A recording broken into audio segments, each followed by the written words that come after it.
Today, the latest weapons, coupled with the fighting skill of the American soldier, stand ready, on the alert all over the world to defend this country, you, the American people, against aggression. This is The Big Picture, an official television report to the nation from the United States Army.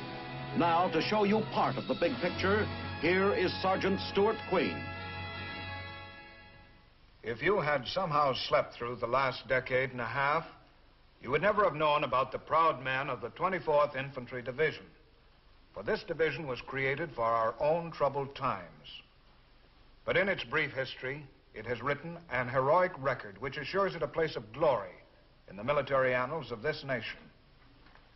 The 24th Division was formed out of the old Hawaiian Division shortly before Pearl Harbor. And it fought bravely in many of the decisive battles in the Southwest Pacific that followed. With victory, it went on occupation duty in Japan. When war came again, the men of the 24th were the first Americans to reach the bitter and tragic soil of Korea. This is the story of their magnificent performance there. On a hilltop 30 miles south of Seoul, overlooking the ancient valley town of Osan, Korea, a monument to the recent past is dedicated.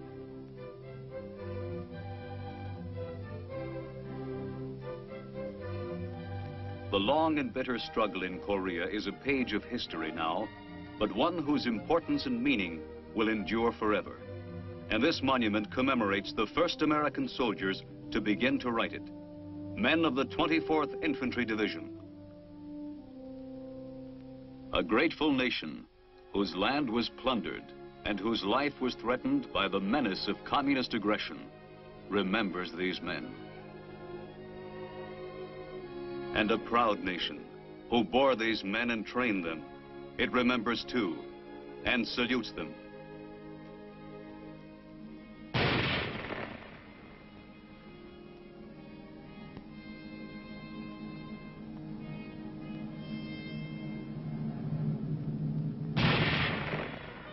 They were the first. They fought bravely and long. This is the story of the war they fought.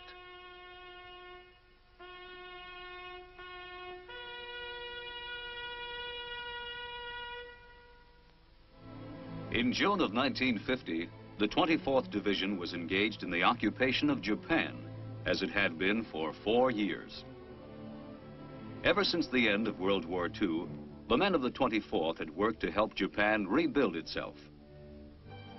It was a productive and fruitful period. A war was past, perhaps all wars, and this was a time for peaceful pursuits.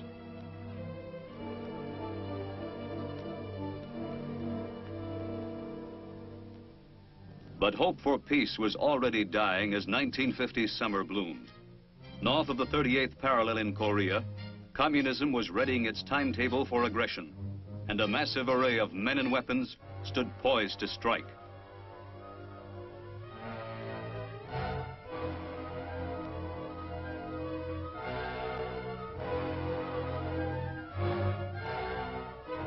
On the 25th of June, the well-equipped North Korean army struck in force, pushed across the border, overran the South Korean defenses, and plunged the nation into war. The United Nations met promptly to counter this violation of the peace. The free nations condemned the North Korean aggression, and the decision was made to halt the invader by force. As the invader continued his sweep south despite American air and naval action, it became obvious that ground troops would be needed, and the 24th Division was alerted.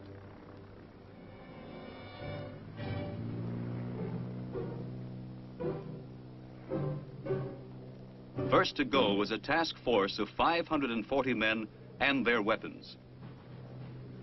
While the rest of the division got ready to leave, these men were flown to South Korea on July 1st, the vanguard of what would later become a mighty United Nations force.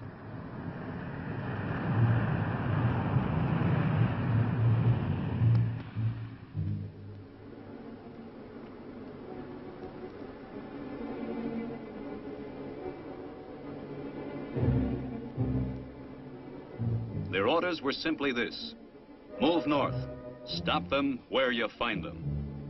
So they started north. They moved through villages whose people stood in numb terror. And ahead they walked through towns that were ghostly still, whose people had fled in the wake of the approaching invader.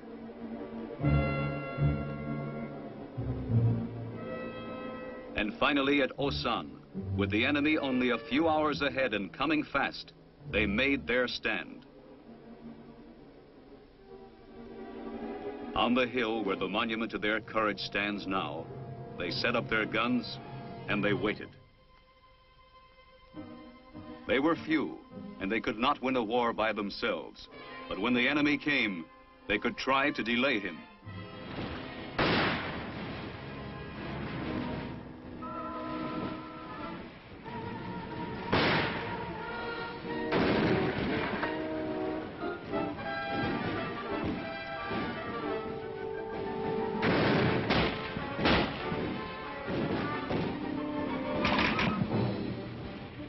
For 2 days on the high ground and the low, they held the enemy back. 2 precious days. The cost was high, very high.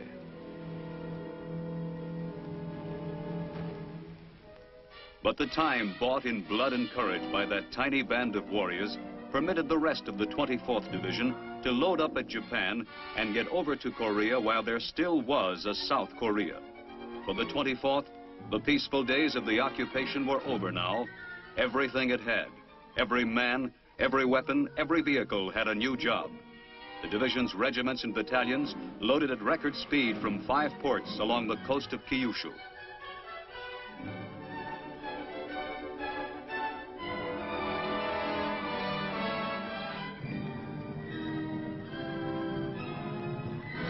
For the entire 24th Division, these first days of the war, the story of Osan was repeated and repeated again.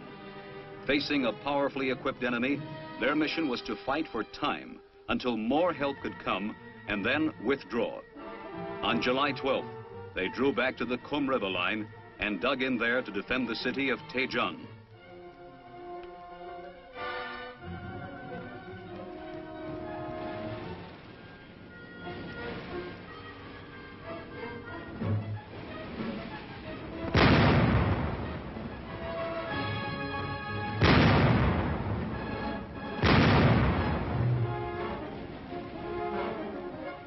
Major General Dean, the 24th Division's courageous commander, and Lieutenant General Walker, commanding general of the 8th Army, together planned the delaying strategy of this battle, one of the most bitter of the war.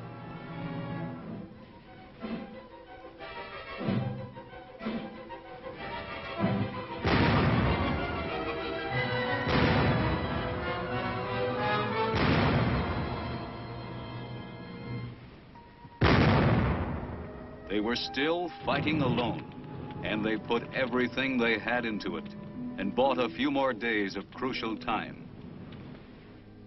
And finally, they withdrew again, destroying their bridges behind them.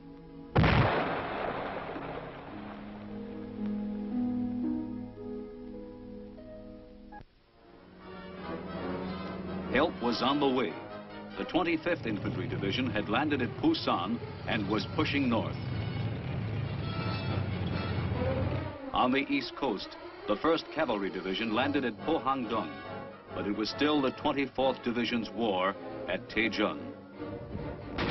They held every hill dominating the city as long as they could and fought in the valleys leading to it.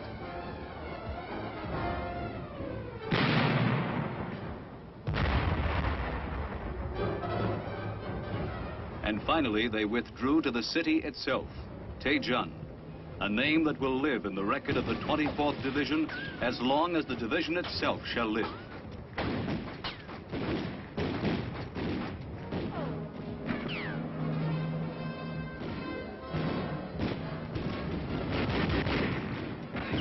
There were no rookies left now. They were all pros, those who remained. And for 2 days straight out of hell, with ammunition running low and red artillery making an inferno of the city, they fought in the streets of Taejun.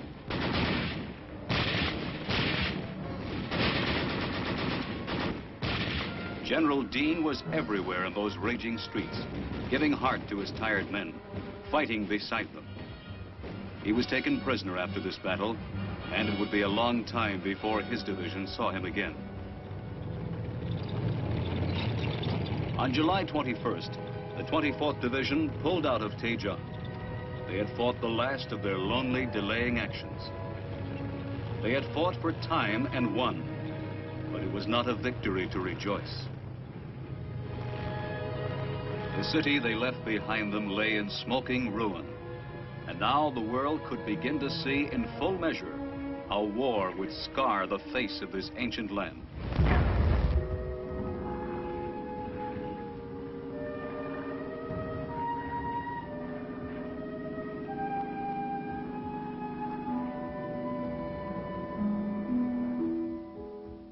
They withdrew. These were familiar words now, words that could sap a fighting spirit. But they could hope now that this would be the last withdrawal.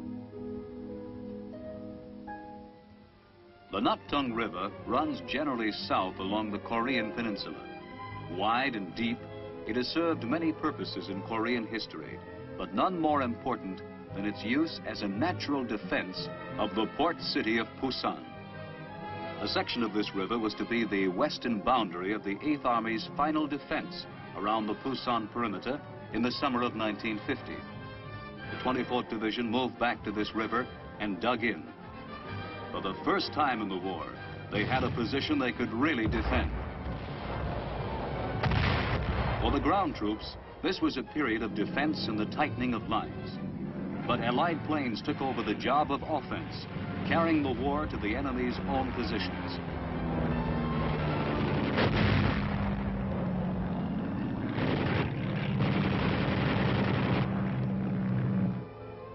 During the first weeks of August, the perimeter line was assaulted again and again by the enemy, who had boasted he would push the UN forces into the sea.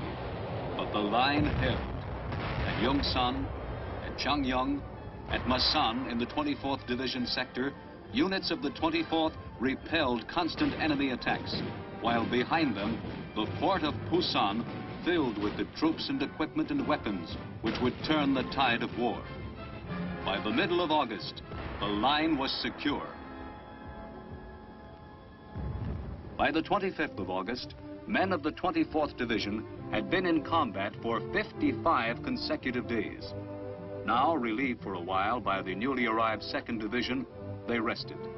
These were the rewards of their battle, and they were very great ones, the simple luxuries of life itself.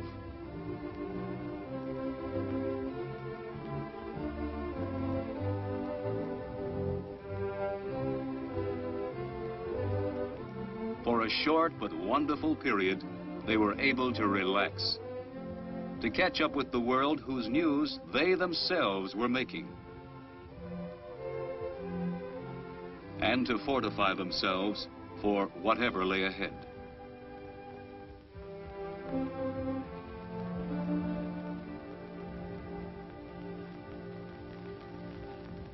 On the 16th of September, a new phase of the war began with an Allied assault on Incheon, on the west coast of Korea, in the heart of the enemy's territory.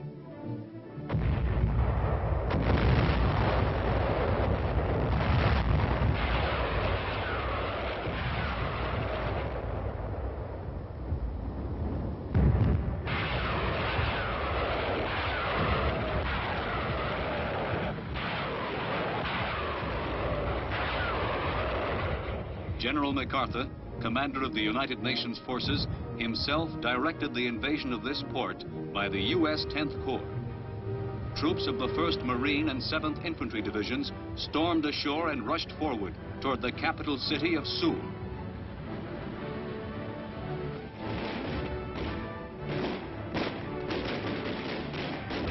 Simultaneously with the 10th Corps' invasion of Incheon, the 24th Division, along with the other Allied forces around the Pusan defense line, opened up on the Communists with everything they had and broke out of their perimeter.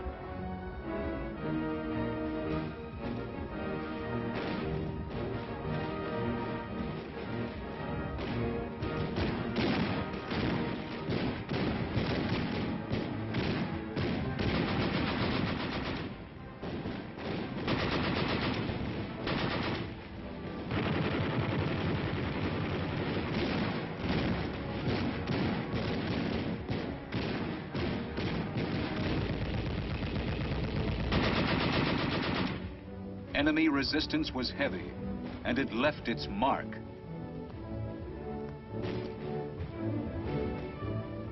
But by now, the United Nations force had built into a strong and well-equipped 8th Army. This was the moment of victory it had waited for and suffered for, and it was not to be deterred. The 24th Division moved forward with new confidence.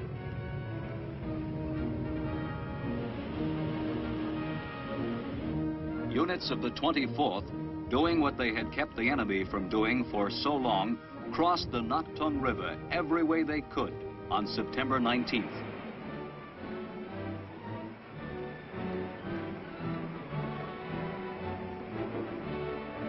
They pushed north along the same routes they had traveled before, going the other way, past familiar landmarks. Taejun, the most familiar of them all. For the men of the 24th, there was a special kind of victory in this return to the city of their most heartbreaking defeat.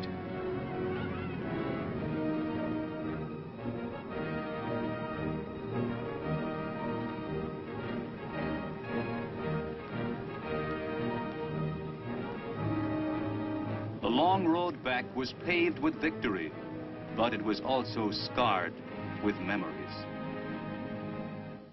The road back was arduous because the troops had to rebuild it, repair the bridges and the roads they had destroyed in their withdrawal, and those the enemy had destroyed in his retreat.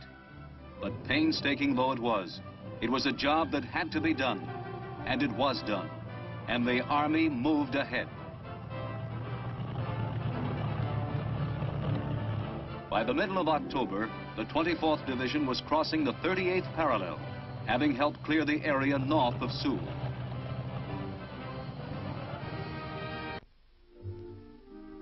By the latter part of November 1950, the division had pushed along the entire west coast of North Korea. Elements of the 24th had come to within a scant 17 miles of the Yalu River, the northernmost boundary of Korea, separating it from Red China's Manchuria.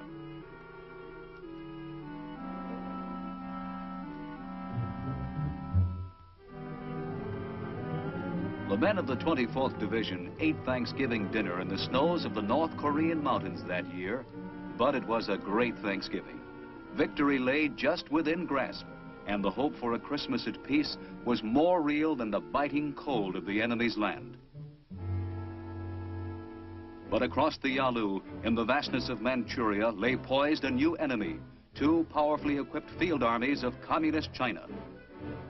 In late November, the new enemy struck with the full force of its might, and a new battle was joined.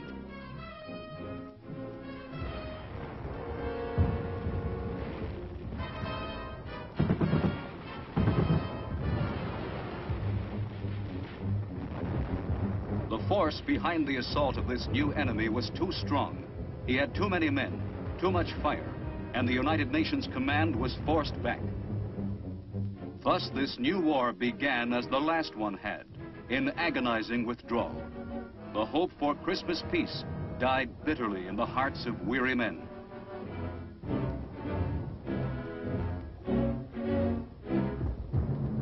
The 24th Division left behind it a scorched earth in its withdrawal. If you can't take it with you, the motto went, burn it.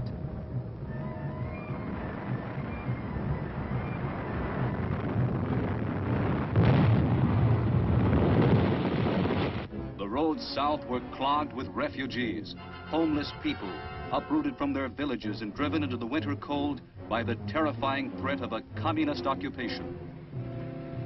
Finally, below Seoul, the 24th Division took a determined stand, only a few miles from the spot where the first troops of the 24th had met the enemy 6 months before. Here they would resist, and they would hold against the full might of the Chinese communist forces.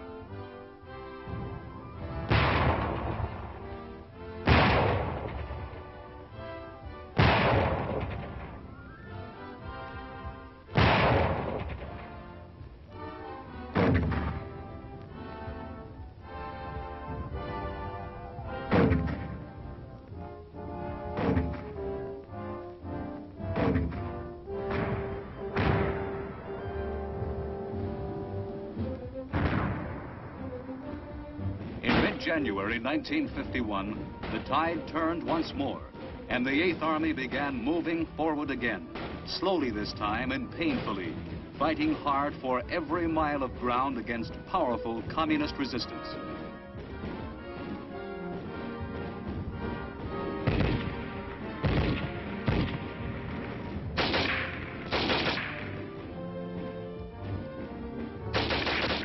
Sometimes for the 24th Division, it was a matter of inching forward to regain lost and vital territory.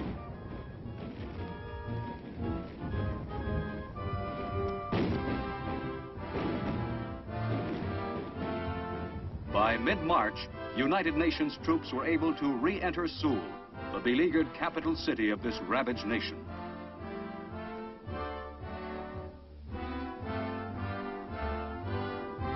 After that, they pushed again north of the 38th parallel and were back in enemy land once more.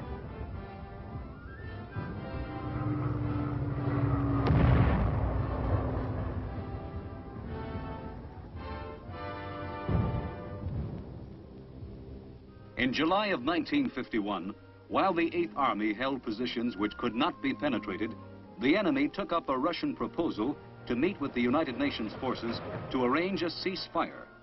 Little more than a year after the war began, the opposing sides met, first at Kaesong, and later at Panmunjom.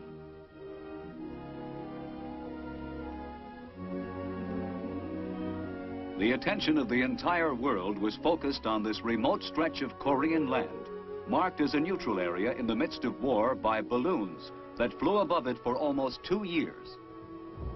Through the hot, dry summer that the peace talks began, the war was a limited one, marked mainly by patrols and airstrikes.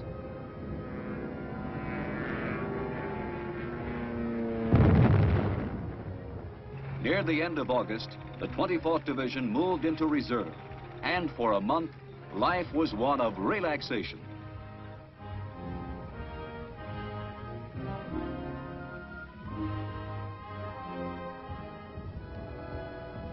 October of that year brought the division its last big battle of the war, an offensive action launched to take strategic high positions away from the enemy.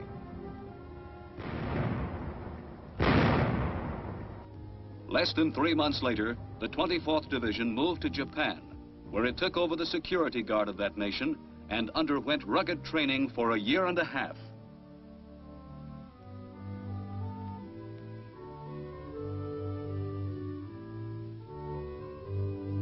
The 24th Division returned to Korea shortly before General Clark, the United Nations commander, in July 1953, signed the truce with the communists, ending the war, which had lasted 3 long, bitter years.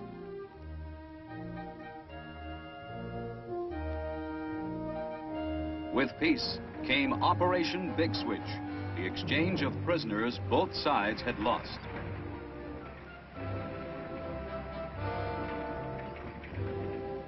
Out of the enemy's prison camps in the north came many of the 24th Division's old warriors, veterans of its roughest days, evoking memories of heroic names: Osan, Taejun, Pyongyang, Cheongju.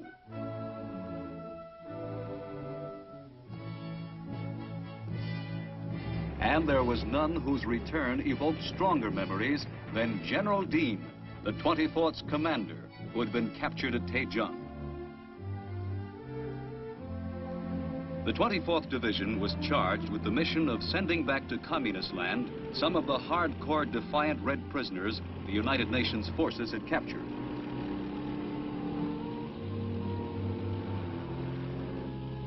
It had yet another job, however, and a better one.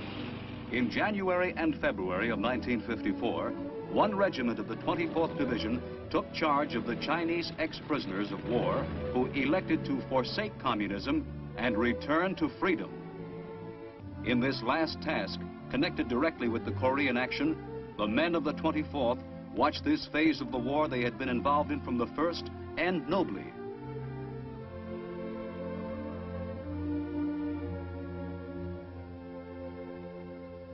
the proud colors of the 24th Infantry Division marched in Korea for the last time in November 1954.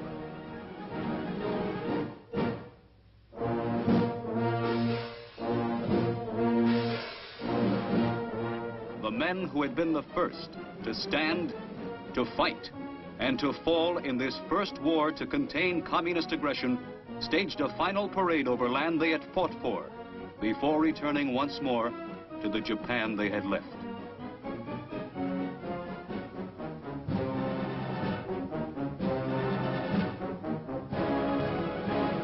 It was a solemn goodbye to a nation whose fate had been bound up with its own in days of deep trouble, and in a sense, is bound to it still.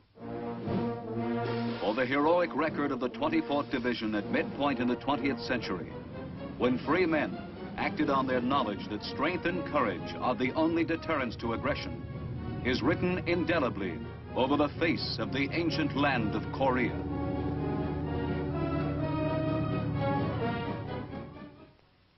The 24th Division today is in training. If it should be called on again, there is no doubt that its performance would match that of its magnificent past. Now, this is Sergeant Stuart Queen, inviting you to be with us again next week for another look at the United States Army in action on The Big Picture. The Big Picture is a weekly television report to the nation on the activities of the Army at home and overseas. Produced by the Signal Corps Pictorial Center. Presented by the U.S. Army in cooperation with this station. You can be an important part of the big picture. You can proudly serve with the best equipped, the best trained, the best fighting team in the world today, the United States Army.